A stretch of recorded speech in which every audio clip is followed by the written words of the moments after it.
मित्रों, सादर जय श्री कृष्ण। हमारे YouTube चैनल में आप सभी का बहुत बहुत स्वागत है। मैं हूं आपके साथ विशाल शास्त्री। आज मैं आपको बताने जा रहा हूं योगिनी एकादशी का व्रत हर साल आषाढ़ मास के कृष्ण पक्ष की एकादशी को रखा जाता है। इस साल 2022 में 24 जून को शुक्रवार के दिन योगिनी एकादशी का व्रत रखा जाएगा। मान्यता है कि योगिनी एकादशी के व्रत मात्र से 88,000 ब्राह्मणों को भोजन कराने का पुण्य प्राप्त हो जाता है। साल भर में पड़ने वाली 24 एकादशियों में योगिनी एकादशी का व्रत काफ़ी महत्वपूर्ण माना जाता है। साथ ही इस दिन भगवान विष्णु की विधि विधान से पूजा करने वाले मनुष्य को सभी पापों से मुक्ति मिल जाती है। योगिनी एकादशी व्रत 23 जून गुरुवार की रात 9:41 से शुरू होगा। 24 जून शुक्रवार की रात 11:12 पर समाप्त होगा। योगिनी एकादशी का पारणा 25 जून 2022 को सुबह 5:51 से 8:51 तक रहेगा। धार्मिक मान्यताओं के अनुसार एकादशी व्रत का पालन दशमी तिथि की रात्रि से शुरू हो जाता है। दशमी तिथि की रात्रि को व्रत करने वाले लोगों को बिना नमक वाला सात्विक भोजन करना चाहिए। फिर एकादशी तिथि के दिन सुबह जल्दी उठकर स्नान आदि से निवृत्त होकर स्वच्छ वस्त्र धारण करें। इसके बाद घर के पूजा स्थल को साफ करके वहां दीप जलाएं और एकादशी व्रत का संकल्प लें। इसके पश्चात घर के मंदिर में एक चौकी लगाकर उस पर लाल या पीले रंग का कपड़ा बिछाएं और इस पर विष्णु जी की प्रतिमा या तस्वीर स्थापित करें। फिर भगवान विष्णु को पीला रंग अति प्रिय होने के कारण उन्हें पूजा में पीला चंदन, पीले फूल, पीले फल और मिष्ठान आदि अर्पित करें। साथ ही भोग के साथ तुलसी दल जरूर रखें। शास्त्रों के अनुसार तुलसी के बिना विष्णु भगवान की पूजा संपूर्ण नहीं मानी जाती है। इसके बाद धूप दीप जलाकर आरती करें और फिर मन में भगवान विष्णु से आशीर्वाद प्राप्ति कामना करें। योगिनी एकादशी का व्रत समस्त पापों का नाश करने के साथ ही जीवन में सुख समृद्धि में वृद्धि करता है। वही मान्यता है कि योगिनी एकादशी का व्रत करने वाले व्यक्ति को पूजा पाठ के साथ ही व्रत कथा अवश्य पढ़नी चाहिए, तभी व्रत का संपूर्ण फल मिलता है। पौराणिक कथा के अनुसार स्वर्गलोक की एक नगरी अलकापुरी में कुबेर नामक राजा रहता था। वह भोलेनाथ का बहुत बड़ा भक्त था और रोज़ उनकी पूजा किया करता था।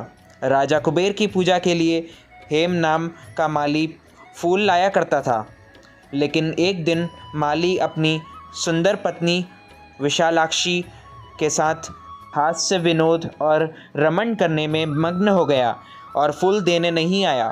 दोपहर में तक माली का इंतज़ार करने के बाद राजा ने अपने सेवकों को माली के ना आने का कारण पता लगाने के लिए भेजा।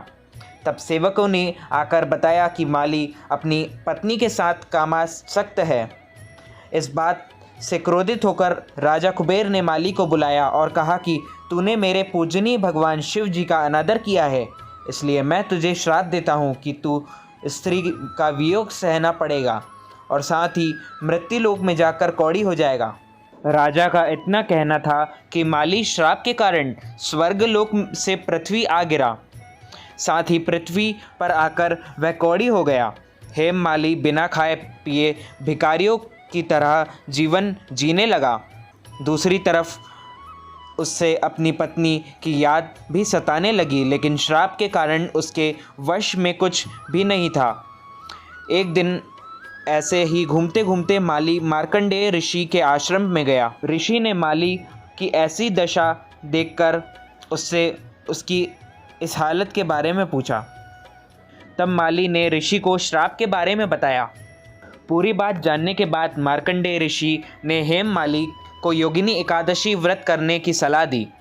तब माली ने ऋषि की आज्ञा से विधि विधान से आषाढ़ मास के कृष्ण पक्ष में योगिनी एकादशी का व्रत किया।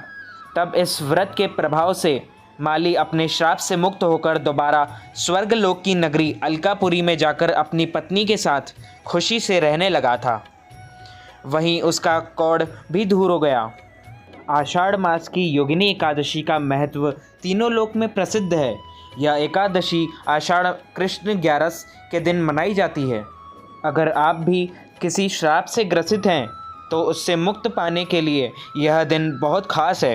एकादशी व्रत करने के कुछ खास नियम हमारे पौराणिक शास्त्रों में दिए गए हैं, अतः यह व्रत इस प्रकार से किया जाना शास्त्र सम्मत है। आषाढ़ कृष्ण एकादशी के दिन पूर्व यानी दशमी तिथि को रात्रि में एकादशी व्रत करने का संकल्प करना चाहिए।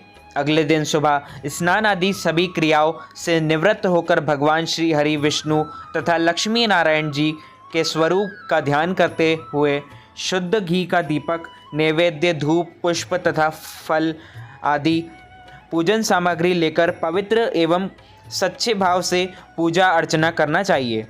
इस दिन गरीब, असहाय अथवा भूखे व्यक्ति को अन्न का दान, भोजन कराना चाहिए तथा प्यास से व्याकुल व्यक्ति को जल पिलाना चाहिए। रात्रि में विष्णु मंदिर में दीप दान करते हुए कीर्तन तथा जागरण करना चाहिए। एकादशी के अगले दिन द्वादशी तिथि को अपनी क्षमता अनुसार ब्राह्मण तथा गरीबों को दान देकर पारणा करना चाहिए, शास्त्र सम्मत माना गया है। ध्यान रहे कि इस व्रत में पूरा दिन अन्न का सेवन निषेध है तथा केवल फलाहार करने का ही विधान है। दशमी से लेकर पारणा होने तक का समय सत्कर्म में बिताना चाहिए तथा ब्रह्मचर्य व्रत का पालन करना चाहिए। वर्तमान समय में यह व्रत कल्पतरु के समान है तथा इस व्रत के प्रभाव से मनुष्य के सभी कष्टों दूर हो जाते हैं तथा हर तरह के श्राप तथा समस्त पापों से मुक्ति दिलाकर यह व्रत पुण्य फल प्रदान करता है। योगिनी एकादशी से जुड़ी एक मान्यता है के अनुसार इस दिन स्नान के लिए धरती माता की रज यानी मिट्टी का इस्तेमाल करना शुभ होता है। इसके अलावा स्नान के पूर्व तिल के उपटन को शरीर पर लगाना चाहिए। एकादशी के दिन सुबह स्नान आदि से निवृत्त होकर व्रत शुरू करने का संकल्प लें। तत्पश्चात पूजन के लिए मिट्टी का कलश स्थापित करें। उस कलश में पानी, अक्षत और मुद्रा रखकर उसके ऊपर एक दिया रखें तथा उसमें चावल डालें। अब उस दिए पर भगवान विष्णु की प्रतिमा स्थापित करें। ध्यान रखें कि पीतल की प्रतिमा हो तो उत्तम रहेगा। प्रतिमा को रोली अथवा सिंदूर का टीका लगाकर अक्षत चढ़ाएं। उसके बाद कलश के सामने शुद्ध देशी घी का दीप प्रज्वलित करें। अब तुलसी पत्ते और फूल चढ़ाएं। फिर फल का प्रसाद चढ़ाकर भगवान श्री विष्णु का विधि विधान से पूजन करें। फिर एकादशी की कथा पढ़ें अथवा श्रवण करें। अंत में श्री हरि, श्री विष्णु जी की आरती करें। ज्ञात हो कि एकादशी तिथि पर भगवान विष्णु के लिए व्रत रखा जाता है। तो मित्रों, हमारे इस ज्ञानवर्धक वीडियो को अधिक से अधिक लोगों तक शेयर कीजिएगा, लाइक कीजिएगा, कमेंट कीजिएगा। कमेंट में जय श्री कृष्ण अवश्य लिखिएगा। तो मैं मिलता हूँ आपको किसी नई वीडियो के साथ। तब तक के लिए सादर जय श्री कृष्ण, सादर धन्यवाद।